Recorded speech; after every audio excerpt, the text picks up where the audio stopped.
한강 작가는 2024년 노벨문학상을 수상하며 한국 문학의 위상을 세계적으로 알린 인물입니다. 그녀의 작품들은 인간의 내면과 삶의 본질을 탐구하는 깊이 있는 시선으로 독자들의 마음을 사로잡아 왔습니다. 오늘은 그녀의 작품 중 하나인 흰에 대해 이야기해보려 합니다. 흰은 제목에서부터 간결하면서도 강렬한 인상을 줍니다.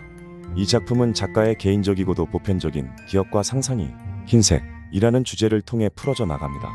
책은 3개의 장으로 구성되어 있으며 각각의 장은 흰색과 관련된 다양한 이미지와 감정들을 담고 있습니다.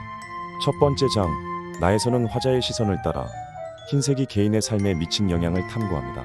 흰천, 흰소금, 그리고 흰눈처럼 우리의 일상 속에 깊숙이 자리 잡은 흰색의 사물들은 단순히 색깔 이상의 의미를 가지며 화자의 기억과 결합하여 독특한 서사를 만들어냅니다. 이 과정에서 독자는 흰색이 단지 순수함이나 깨끗함을 넘어 잃어버린 것과 기억 속에서 재구성된 삶의 단면을 상징한다는 것을 깨닫게 됩니다. 두 번째 장, 그녀에서는 화자의 언니에 대한 회상이 주를 이룹니다. 언니는 태어나자마자 세상을 떠난 존재로 그녀의 삶은 짧았지만 작품 속에서는 끊임없이 흰색과 연결됩니다. 이 부분에서 한강 작가는 인간의 삶과 죽음, 그리고 그 경계에서 남겨진 이들의 슬픔과 고통을 섬세하게 묘사합니다. 특히 언니를 기리는 퍼포먼스를 통해 흰색은 애도의 색이자 치유의 색으로 새롭게 해석됩니다. 마지막으로 세 번째 장, 모든 흰은 작가가 흰색이라는 주제를 총체적으로 탐구하는 장입니다. 여기서는 흰색이 갖는 철학적이고도 보편적인 의미가 부각됩니다. 흰색은 빈 공간이자 새로운 시작을 상징하며 동시에 어떤 것도 담을 수 있는 가능성의 색으로 그려집니다. 이를 통해 독자는 흰색이 단순히 시각적 색채가 아니라 인간 존재의 본질적인 면모를 담아낼 수 있음을 느끼게 됩니다. 흰은 단순한 소설이라기보다는 한 편의 시와 같은 작품입니다.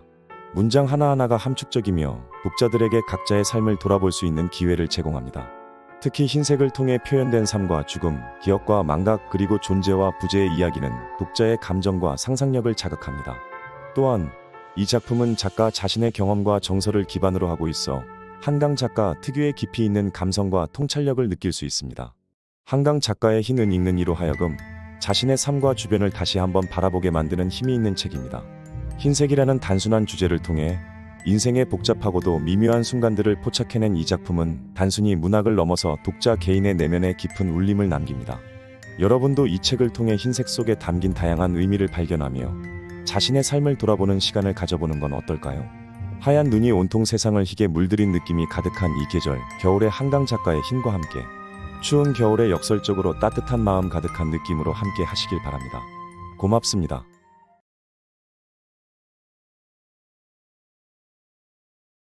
일장나. 흰 것에 대해 쓰겠다고 결심한 봄에 내가 처음 한 일은 목록을 만든 것이었다. 강보, 벤의 옷, 소금, 눈, 얼음, 달, 쌀, 파도, 백목련, 흰새, 하얗게 웃다, 백지, 흰개, 백발, 수위. 한 단어씩 적어갈 때마다 이상하게 마음이 흔들렸다. 이 책을 꼭 완성하고 싶다고. 이것을 쓰는 과정이 무엇인가를 변화시켜줄 것 같다고 느꼈다. 환부의 발을 흰 연고, 거기 덮을 흰거즈 같은 무엇인가가 필요했다고. 하지만 며칠이 지나 다시 목록을 읽으며 생각했다. 어떤 의미가 있을까? 이 단어들을 들여다보는 일은 활로 철연을 켜면 슬프거나 기이하거나 새된 소리가 나는 것처럼 이 단어들로 심장을 문지르면 어떤 문장들이건 흘러나올 것이다. 그 문장들 사이에 흰거즈를 덮고 숨어도 괜찮은 걸까? 질문에 답하기 어려워 시작을 미루었다. 8월부터는 이 낯선 나라의 수도로 잠시 옮겨와 새를 얻어 살기 시작했다. 2달 가까이 시간이 더 흘러 추워지기 시작한 밤. 익숙하고도 지독한 친구 같은 편두통 때문에 물 한 컵을 데워 알약들을 삼키다가 깨달았다. 어딘가로 숨는다는 건 어차피 가능한 일이 아니었다는 것을.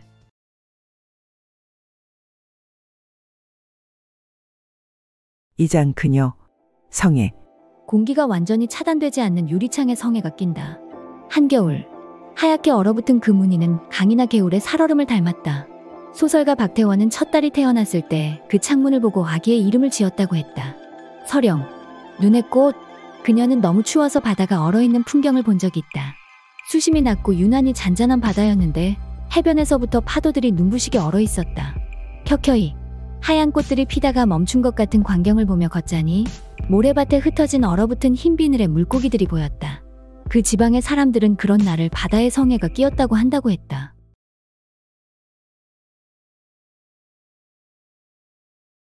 소금, 어느 날 그녀는 굵은 소금 한 줌을 곰곰이 들여다봤다.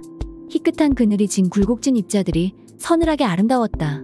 무엇인가를 썩지 못하게 하는 힘, 소독하고 낫게 하는 힘이 그 물질에 있다는 사실이 실감되었다. 그 전에 그녀는 상처난 손으로 소금을 집어본 적이 있었다. 음식을 만들다 시간에 쫓겨 손끝을 벤 것이 첫 실수였다면 그 상처를 쳐매지 않고 소금을 집은 건 더 나쁜 두 번째 실수였다. 상처에 소금을 뿌린다는 것이 글자 그대로 어떤 감각인지 그때 배웠다.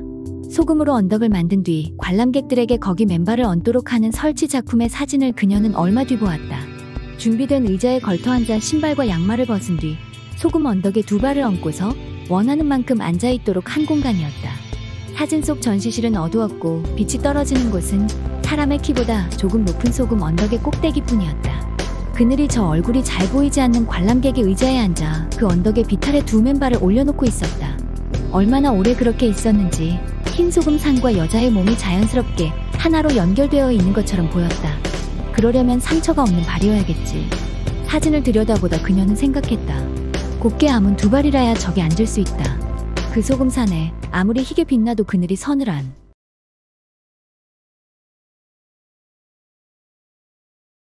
각설탕, 10살 무렵이었다.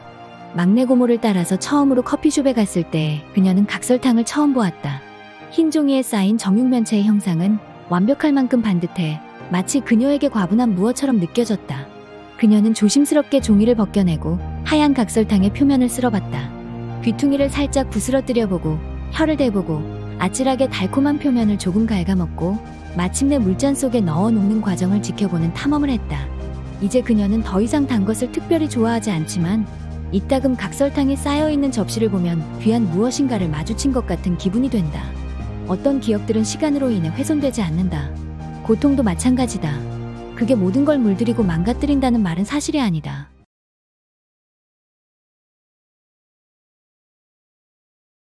삼장 모든 흰, 첫 딸아이를 잃은 이듬해 어머니는 두 번째로 사내 아기를 조산했다. 첫 아기보다도 달수를 못 채우고 나온 그는 눈 한 번 떠보지 못한 채 곧 죽었다고 했다. 그 생명들이 무사히 고비를 넘어 삶 속으로 들어왔다면 그 후 3년이 흘러 내가 다시 4년이 흘러 남동생이 태어나는 일은 생기지 않았을 것이다. 어머니가 임종 직전까지 그 부스러진 기억들을 꺼내 어루만지는 일도 없었을 것이다.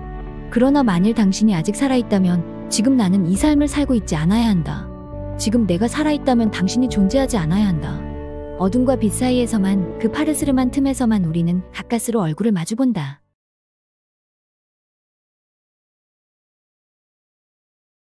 모든 흰, 당신의 눈으로 흰 배추 속 가장 깊고 환한 곳, 가장 귀하게 숨겨진 어린 잎사귀를 볼 것이다.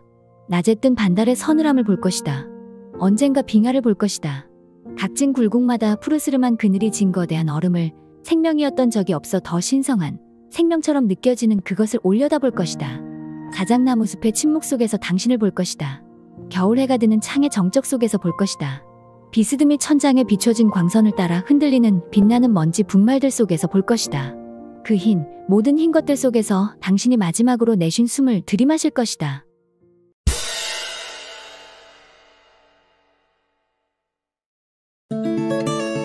구독! 좋아요. 알림 설정.